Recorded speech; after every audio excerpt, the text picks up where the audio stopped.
હત્યા કરી દેવામાં આવી છે। નવાપુરા રત્ન બિલ્ડિંગ પાસે આ ઘટના બની છે। બે પિતરાઈ ભાઈઓ વચ્ચે ઝઘડા દરમિયાન આ ઘટના બની હતી। સંતોષ અને નીતિન રાજપૂત પિતરાઈ વચ્ચે આ બબાલ થઈ હતી। ઝઘડો છોડાવનાર શખ્સે નીતિન રાજપૂતની હત્યા કરી નાખી। કપિલ નામનો વ્યક્તિ બંને ભાઈઓને છૂટા પાડી રહ્યો હતો। કપિલના માથામાં ડોલ વાગતા ઉશ્કેરાઈ અને નીતિનની હત્યા કરી નાખી। નવાપુરા પોલીસે હત્યાનો ગુનો નોંધી કપિલની ધરપકડ કરી છે।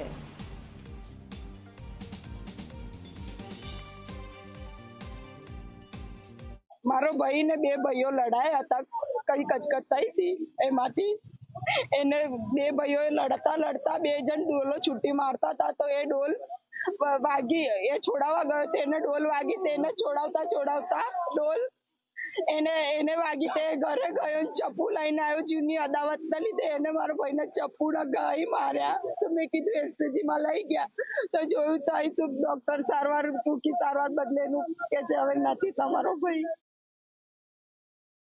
અમે બે ભાઈ ભાઈ લડેલા અમારા ભાઈ ભાઈની કચકચ થયેલી તોડી તો મેં કીધું કે ચાલ મારા ભાઈ ભાઈ જો કોઈ ઝઘડો થાય તો મેં બહાર નીકળી ગયો મારા ભાઈના લીધે મેં મારા ભાઈ ભાઈ જો કચકચ ના તો મેં મારા બંને જોડે બહાર ગયો પાણી કે અંદર અંદર ઝઘડો ના થાય ભાઈ ભાઈમાં અને મારા કપિલા ડાયરેક્ટ આવીને છે ને કચકચ તેને કપિલે ડાયરેક્ટ ગા મારી દીધો એને।